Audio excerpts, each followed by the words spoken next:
It's time for the Unnamed SWTOR Podcast, a podcast so good it doesn't need a name. So without any further ado, here's your host, JD. Take it away, Johnny. Hello, my friends, and welcome to episode 56 of the Unnamed SWTOR Podcast, recorded live and in living color on Twitch on September 16th, 2014. I'm your host, JD, aka Gaddock, and I took last week off too, so it's been a rather sporadic period for the Unnamed SWTOR Podcast, but it's been a rather sporadic period for SWTOR news, so I guess there's some cause and effect there. But I'm back. Patch 2.10 came out, we got a tease for the expansion, so there's actually some interesting stuff to discuss. That's the combination of stuff and discuss is discuss.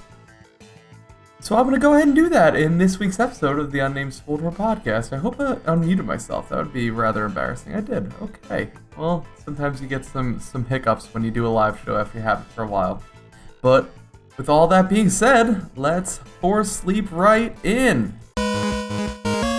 Red 2, I've got a topic coming in hot requesting clearance to engage. Lock S-foils and attack positions, you are cleared to discuss. So, I don't know what to start with. I guess we'll just go ahead and talk about 2.10 or the... let's leave the expansion stuff. We'll go in chronological order. Let's talk about patch 2.10. The legacy of the Rakata flashpoint was the major draw to 2.10. Let's just grab the patch notes here for posterity's sake. I know there's a lot of class changes that happened. Most of them were good. I think that they were all pretty well received, which was nice. Good to see a patch that people like. Ranked Season 3 has started, so that's nice, and Nightmare Power was removed. Bounty Contract Week. Who can forget about Bounty Contract Week? It's so much fun, right? Although I do want to get back into that so I can get some of those really cool Carbonite people that you buy with completed contracts, but other than that, I don't really know how many people are still doing Bounty Contract Week. So yeah, that was pretty much it. I haven't done much, I haven't done any rank this season. I tried to on my stream last week, but I couldn't get a Q pop, so I guess that's that. I also haven't done any of the Nightmare Dread Palace at all, which is kind of sad. I have done a couple bosses here and there sporadically, but my group kind of broken up from boredom, some combination of WildStar and just general malaise about the game has caused my group to break up. I've rejoined another group, and hopefully we'll be raiding with that group come 3.0. But right now it's just kind of a lull in content, and with a lull in content comes a lull in guilds very often. And sadly, which is why I'm excited that we'll get a whole new expansion this year, which is what they keep saying. And as I hear from SWTOR Minor, and I better be careful what I say, or else I'm gonna get kicked out of the SWTOR fansite community by BioWare. But that's a whole nother topic that maybe I'll talk about later. It looks like there is a week in November where if they don't update the game in some major way, we will be without a conquest. So I mean, it would make sense for a mid-November week to be the week where we get the expansion. That makes sense for getting it in before Black Friday, when people will hopefully be buying lots of gifts, and that's when a lot of games try and be out for, so Black Friday would be a great time to be out. And it just fits in the time frame of where we are. Right now we're middle September, so that would give them 2 months to get the expansion out. They kind of stopped putting out content a little while ago, so that kind of fits with how they've released the game so far, kind of fits with what they've done with the Rise of the Hutt Cartel. Kind of fits in that time frame, and I really want to go back and maybe I'll do this in a blog because I want to start releasing more content on gaddockgaming.com. Let's see how many plugs for gaddockgaming.com I can get in one episode. So that would be 1 for the plug column. I want to release a blog like I did last time when they announced Rise of the Hutt Cartel. And actually no, it was a Summer SWTOR blog that I did on the SWTOR subreddit, just breaking down the numbers of how long we've had certain content, what's coming out, what we can expect, etc., etc. And I think that'll be a nice look back at what we have gotten from Rise of the Hutt Cartel, which I think overall, I think maybe I'll do this in another show, because it fits better in another show maybe when I don't have as much content. I want to go back and look back at the whole of Rise of the Hutt Cartel, which overall I think has been pretty good. I really want to pick at it with a fine-tooth comb and really get down to the nitty-gritty and maybe come up with a score or something, I don't know. But I think Rise of the Hutt Cartel was pretty good, and hopefully we get another great expansion. Maybe even one that is far better and far exceeds our expectations, which would be pretty tough to do. Admittedly, I mean, exceeding anyone's expectations on the internet is quite a difficult thing to do. But I've gone on a rather long and roundabout tangent there, because I want to talk about the legacy of the Rakata Flashpoint on Rakata Prime. As you know, I was a big fan of the non-Flashpoint. I was a big detractor from the the Tython and Korriban Flashpoints. I thought they were really bad. Although, admittedly, I went back and did them again after Manon came out, and they weren't as bad as I remember them being, but they're still pretty bad. And in comparison to Manon, it just blows it right out of the water. Manon is such a good Flashpoint. So I had such high expectations for Rakata Prime, and boy, when you get in there, it is one of the nicest areas in the game. Anywhere. It doesn't matter. I'm a big fan of Taris, actually, for the looks. I like the look of Taris. I also like the look of Hoth. Those are probably my two favorite planets just to look at. I don't know, maybe there's something I'm missing. I think that really does it. Hoth and Taris are my favorite looking areas in the game, and this is just like a billion times better. It really is so much nicer. If you'd show me screenshots of Rakata Prime before the expansion or the patch was released, you really could have fooled me into thinking that this was some totally new game that BioWare was doing. This was coming out of the new Dragon Age or something like that, and it would have made sense because it is so beautiful. And it's such a shame that it isn't a better Flashpoint. The looks carry it far. The looks definitely, if this was an ugly Flashpoint, if it didn't look as good as it did, because I am very much a substance over form kind of person, but the form on this is so nice and so good that it does carry the Flashpoint much further than it has any right to be carried. The Flashpoint is just boring, it's mundane, it's long, and other than just some great looking areas, has really boring bosses. There is actually one moment in particular that I really liked, where they have you walk through the outside of Rakata Prime. There's some tribal people there, like sand people or something. They're not sand people, but whoever they are. There's some tribal people there, and you're walking through like a shanty town area. And you're walking through, and you think it's going to be a boss, because it looks like a boss arena. And then all of a sudden, all the local people just jump out and start attacking you in like a giant wave of ads, which I thought was pretty cool the first time. And then they have you walk through it again, and like so many MMOs, I just figured, hey, they're gonna do the same trick again. This is really boring. And I just kept waiting for it, and waiting for it, and waiting for it. And it just never happened. They fooled me by not fooling me, which in turn fooled me, which I liked. I liked that a lot. That was the best part of the Flashpoint. But if the best part of your Flashpoint was the fact that I enjoyed that you didn't use a trope on your trash, that doesn't really speak very highly of your Flashpoint, which is not the best thing in the world. The bosses I will quick run down right now. The first one is a Rancor fight that has another War Chief guy with the Rancor. I thought this could have been done well. They start dropping little fire pools in the ground, which at first I thought, oh, this is great. You have to kite them around and make sure that you have enough room to stand in, because if you don't, you're going to run out of room, and the room is going to be covered in fire. Well, that didn't happen because they start to disappear after a couple seconds. It doesn't really do anything interesting in that respect. It's just tank and spank. You kill one or the other, it doesn't matter. There's no crazy enraged thing or nothing like bringing them down simultaneously or something. Doesn't matter. It's a boring boss. It's a poorly done boss. And I think that reinforces everything that's wrong with tactical flashpoints. I know a lot of people hate on tactical flashpoints. You know how much I love tactical flashpoints, because I think that they can be done so well. But this is when you release flashpoints like this, that are boring, that are mundane, that the bosses are too simple, they have no mechanics to them, there's no meat, there's no substance. They're just frivolous, everyone walking through it to see the story. That's the bad part of tactical flashpoints. The bad part is that everyone is random and you're grouped together and you just want to get through it.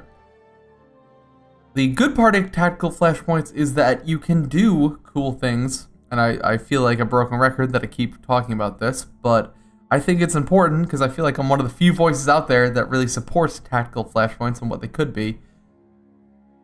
I think when you get a group of just random people together, you can test each person's skill as a raider. You don't have to test their tanking skill or their healing skill. You can just test their skill of being able to get out of fire, to be able to work together, to be able to figure out, okay, this is how we have to do this. We have to make sure that they're putting fire down in these specific spots, and then we can succeed in this boss. That's how you can make the bosses really shine in a tactical flashpoint, and I think the Manon flashpoint did that, and I think this flashpoint definitely does not. Second boss is another example of a boss that really doesn't do anything. The ads barely do any damage at all in the next fight. It's a giant wave fight, so you get the big boss down to 100 to 60. Ooh, what am I saying? I'm reading off of Dolphy, and how could I possibly be screwing this up? So you gotta kill the ads. He starts with a whole swarm of ads. You kill them, they don't do any damage at all. Then you have to kill the boss, and then he spawns more ads, and yada yada yada. Nothing to do with this fight. Boring, mundane, all of the bad stuff. So that's all I'll say about Commander Rand. And then finally, Darth Arcus and Colonel Derek, which should be the culmination of all the flashpoints that you've been doing so far. This is the culminary boss fight. This is the pinnacle of the Forged Alliance's storyline. They are the Forged Alliance. And you get to them, and they don't do anything. They shoot some lightning and do some unload stuff, and you can interrupt them, I think, and there's nothing to them other than that. Man, I was so psyched and ready for this to be a cool boss fight. There's two guys there. There's a Jedi, a Sith, and a commander, a trooper. From both sides, they could do so many cool things with that. They could work together, they meld their powers, and create a unique and interesting boss fight that all players can do, which is another great part of tactical flashpoints. You can just get all different levels of players in to do cool boss fights with interesting mechanics like this. Well, not like this, but with cool, interesting mechanics, and they just drop the ball, and instead, your awesome boss fight is like a 7-minute... maybe there's a time limit? I don't know. Do they reuse the time limit thing from the Manon flashpoint? Because that went over well. I don't remember. Totally forgettable boss. Totally disappointing boss. And hopefully we will see better stuff coming in the tactical flashpoints in 3.0. I guess I should say spoiler alert here, but not so much. At the end of the flashpoint, you do get some interesting dialogue with the Revan, or what we think is Revan, coming to you in a Force vision, or I don't know if it was like a giant hologram beamed in from some space stations or whatever it was. But it looks like Revan's back. We think Revan's back from the teaser trailer they did, which I guess does segue nicely into my second segment. But the ending, the storyline, how it wraps up, it's a little, I don't know, it suffers from being the end of a storyline that leads into an expansion that's far away, because you end it and you're like, yeah, now I'm going to get into this. I'm going to get Revan, I'm going to do all this stuff, and you just have to wait months for it, and I think that's the only downside to the story aspects of Forged Alliances, which I think are very good, and it definitely got me invested. As someone who didn't play KOTOR, I played a couple hours of KOTOR, never played KOTOR 2, so if you're saying, who is this alien that's talking about SWTOR, yes, I did not play those games. You can actually go to my YouTube channel and look at my terrible Let's Plays of Knights of the Old Republic if you'd like, so I don't know, if you enjoy bad Let's Plays, go ahead and check those out. But yeah, I don't know those stories at all, and I enjoy the stories, so I'm sure the people who actually liked those stories, and actually know a lot about those stories, well, you will probably... you will probably really enjoy this stuff. And you know, I even have tried to go to the Wikipedia page. The Revan page on Wikipedia is longer by about, I would say, at least tenfold than the Hitler page on Wikipedia. And I don't know if this is something that people do, but when I was in like high school and Wikipedia was kind of just starting, we'd play this game in class, or is try and find a Wikipedia page longer than Hitler's. Because if you go to Hitler's Wikipedia page, that is really long. So I don't know if that was something we kind of just started and did ourselves, or if that was like a general internet meme that I wasn't aware of, but the Revan page is so much longer than Hitler's, so I would have totally won off that one. But there's just too much information there. I can't make heads or tails of it. Still love the story. Still excited for the expansion.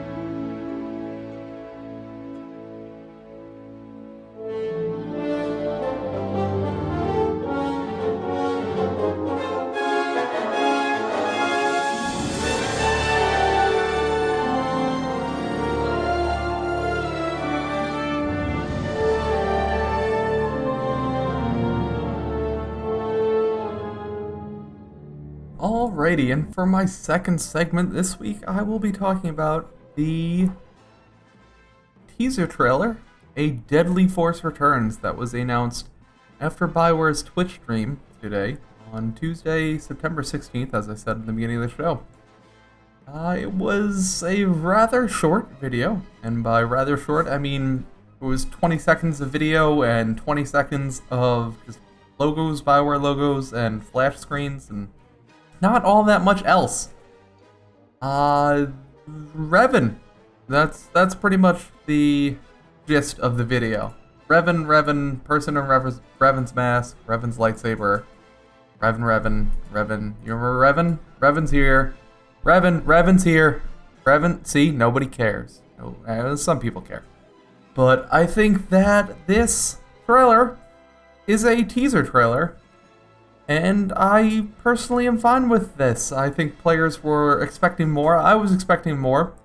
But when they say teaser trailer, I'm glad that they're sticking to the real definition of teaser, instead of what has kind of taken over movies, where teaser trailers are like 15-minute long cuts of the movie. This is more of what a real trailer is supposed to do.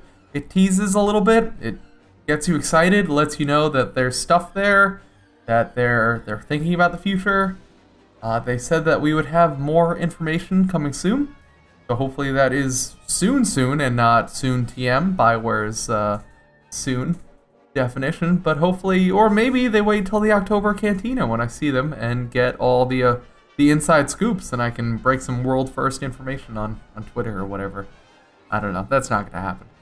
Overall, the expansion has me excited.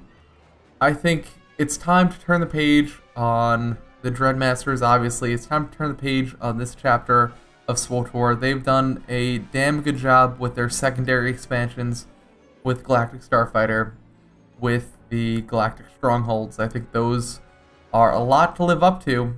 And the actual meat and potatoes, the 5 levels of story content from Makeb, were okay. As I said earlier in the show, it didn't blow the doors off of anyone, I don't think. Maybe some people it did. But for me, at least, and for most people I've spoken to, it wasn't the best stuff ever.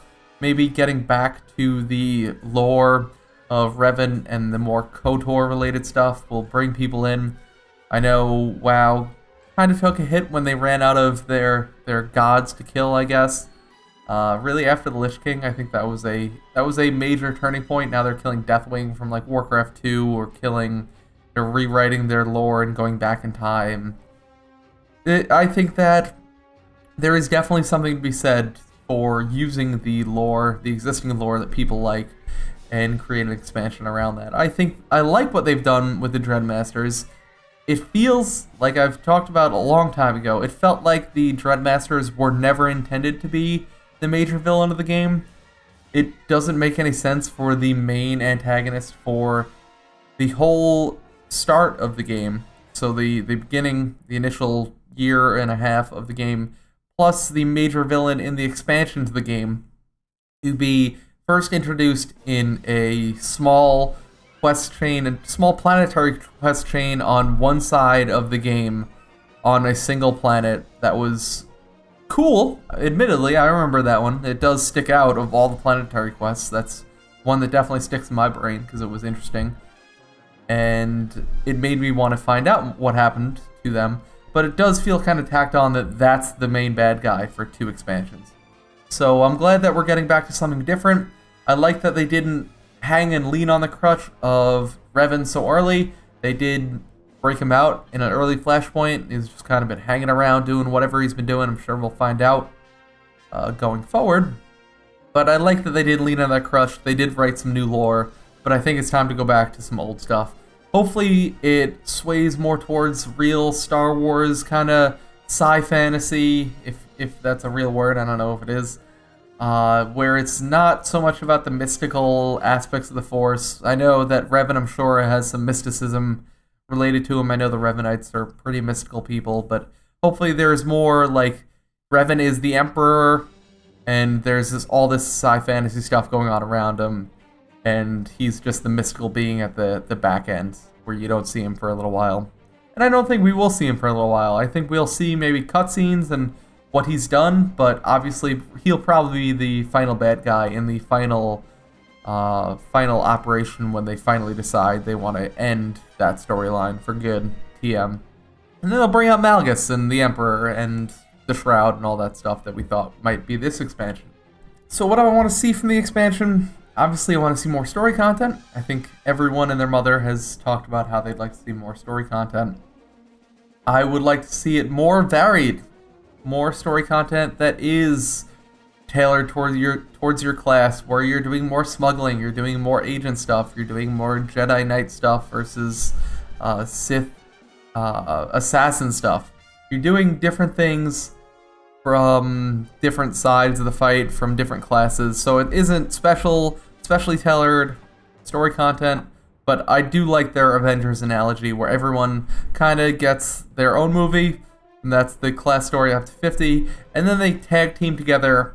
Everyone does different things, and everyone has a different ability or something special that they bring to the table that makes the Avengers cool. It's the Hulk is big and bulky and, you know, does crazy stuff that no one else can do. There's the smart one and the technophile. That was the right word. I was thinking technophilia.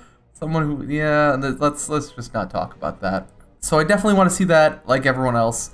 I would like to see, hopefully, 2 new operations like they did when they launched Dread Palace and Dread Fortress, so they're kind of tag-teamed together.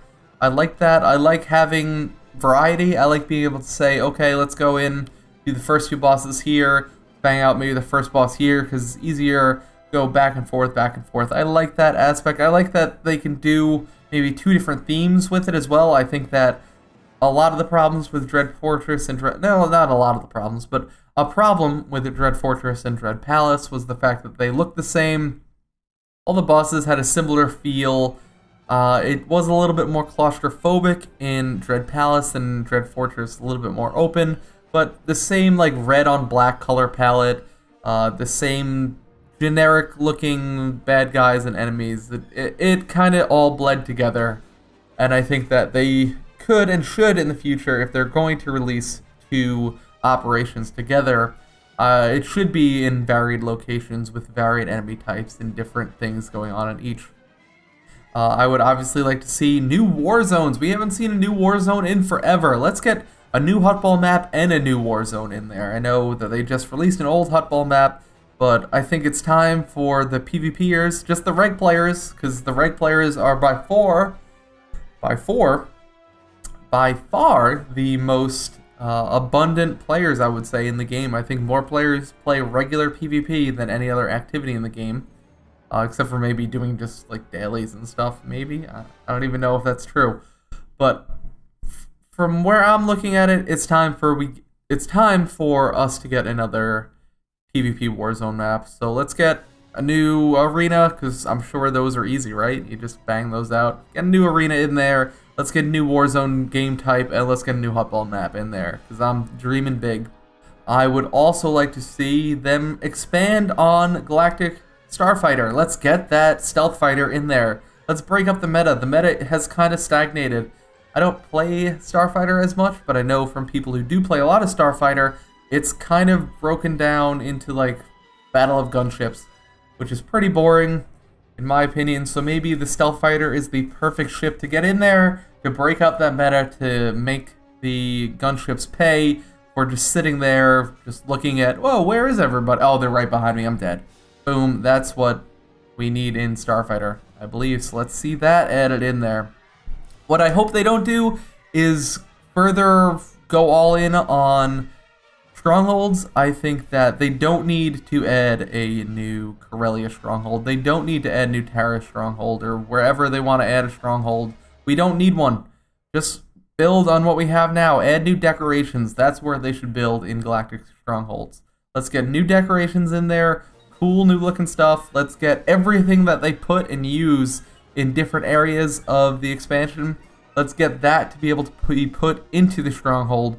Let's get it so you can put all your companions in your stronghold and your mounts, your animal mounts, and people in there, so that we can have more than 50 NPCs in there and really get it going and get players, give players the ability to do what they want to do with their stronghold. Overall, I'm excited to see what they do with the expansion. I can't wait for more details to come out. I expect 5 new levels. I think that's pretty much a given. I hope they don't do too much with class balance. Obviously, this is a problem when they did the expansion last time. They had finally gotten the game into a good place class balance-wise. Most, if not all, classes were totally viable. There was a couple things that still needed to be addressed, but then the expansion came out and totally threw a monkey wrench in there. I hope that most classes' play style remains the same. New abilities that they add, I hope, are just minor quality of life things thrown in there. I hope that we see new class set bonuses for once. Let's see all new set bonuses, because that's interesting and cool. Let that be the source of where class imbalance comes from. Let's not have it be, oh no, we have these new abilities, now all these classes are totally broken. We totally redid all the stats, so now Alacrity is useless, Crit is way too powerful, etc., etc. Let's keep status quo on the baseline. Just bump it up 5 levels, bump up the stats a little bit, get the numbers a little higher, and I think we'll be in a good place. As for time frame, like I said, November seems like a great time frame. Let's look to see, if I had to guess, we'll get information by the end of the week. It's weird that they did it early morning on a Tuesday that they released the trailer. I don't know why they did that. Especially with, they had problems with preferred access getting into strongholds.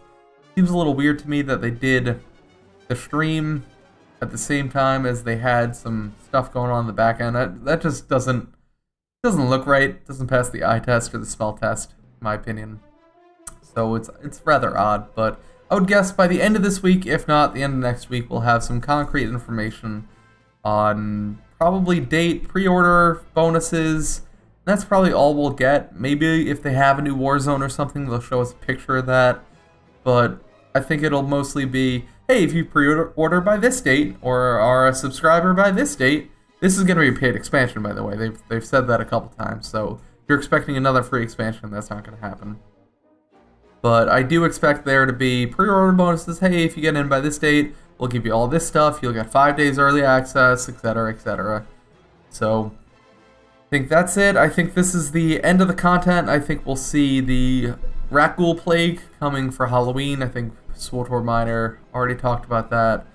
And I'll just take a minute here. I think it's really sorry, excuse my language here for any children listening in the Twitch stream, but I think it's okay to say it's pretty BioWare to cut ties with people associating with SWTOR Miner.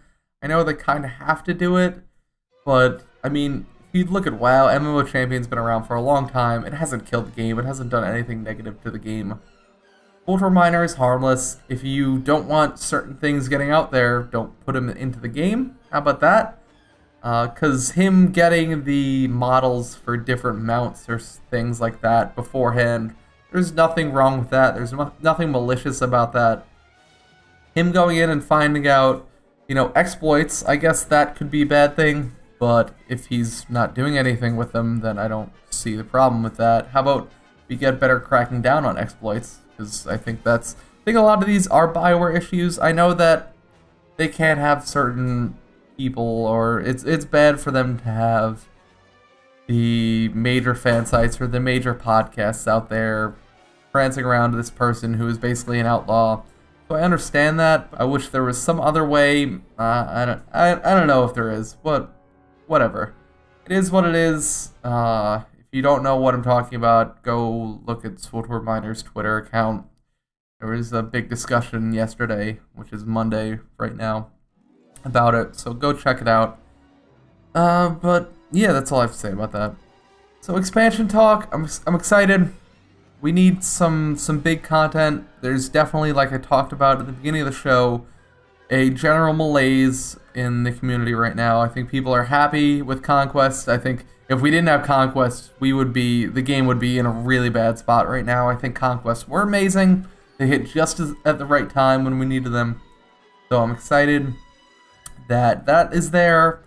I think it was important that that's there to save guilds, to give guilds something to do in the next 2 months. That will be the content. That will be BioWare's excuse for not having any content in the next 2 months. Conquests are going to be your content, so get used to them.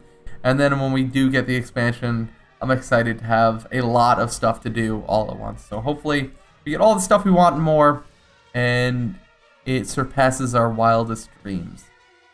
And with that, I don't have a wall of crazy, but I'm going to play some music and then maybe think of something to do for my wall of crazy. What? That's impossible, even for our computer. It's not impossible. I used to bullseye Womper Rats in my T16 back home. They're not much bigger than 2 meters. Hey, I'm unmuted. Hey, look at that. I knew I would screw that up at least one point. Thank you, SWTOR Buckeye. And thank you, SWTOR Buckeye, for this week's Wall of Crazy topic, which is the expansion of Conquest. How would it look post 3.0? And I think that Conquests will be an integral part of SWTOR going forward. I think that it has proven to be a great community-driven thing for players to do. I think it really fosters that sense of community that players have been looking for in this game.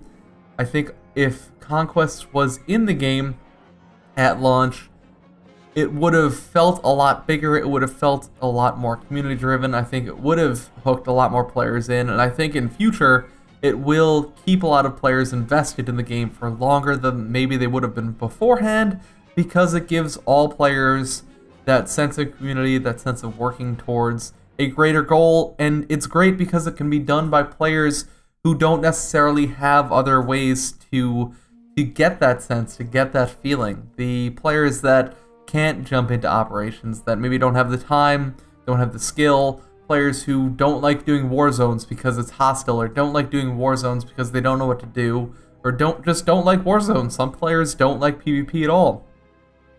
I know players that play single-player games like Call of Duty, play multiplayer shooters like Call of Duty, and they play the single-player part, which is usually the worst part, and that's all they play, and then they get rid of the game. So there are people out there who don't like PvP. So I think it's great in incentivizing players to play the game and really taking in all players and taking in all aspects of the game. I wrote 2 blogs about Conquests, about how I would improve them, so I'm not going to talk about that right now in this segment, but I will encourage you to go back and read my Improving Conquests Part 1 and 2, where I discuss those aspects. But I think that we will see Conquests evolve as we go forward. I think that for a while we'll start seeing repeats. I think that's when some of the luster of Conquest will die off, if we do see repeats, but I think we'll see a whole new set of mission objectives, hopefully, when we go into 3.0. Hopefully we'll have something new and different for there to be conquests of, so hopefully there is a new planet or multiple new planets that players will be able to conquest, and hopefully that there is maybe special conquests when the expansion launches. Like the first week of the expansion is a whole leveling focused conquest where the only planet that you can conquer is the new planet, and the goals are all based around leveling. So players completing the storyline, players getting to level 60, players doing the daily area or something like that. I think that would be a lot of fun. I think that would be an interesting social experiment to see who has the dedicated players in it versus who just has the hordes of players in it. I think that would be a very interesting thing to see when the expansion launches, and I really expect to see Conquest really come into its own and come maybe to a second life, come back to the luster that it has now when the expansion launches. So just like everything else, I think new content will help all the other aspects of the game. When we have something new to play, more players will come back, and hopefully more players will come back and see that Conquest has been added. Maybe they didn't know about it. They just wanted to come back and play the Revan story.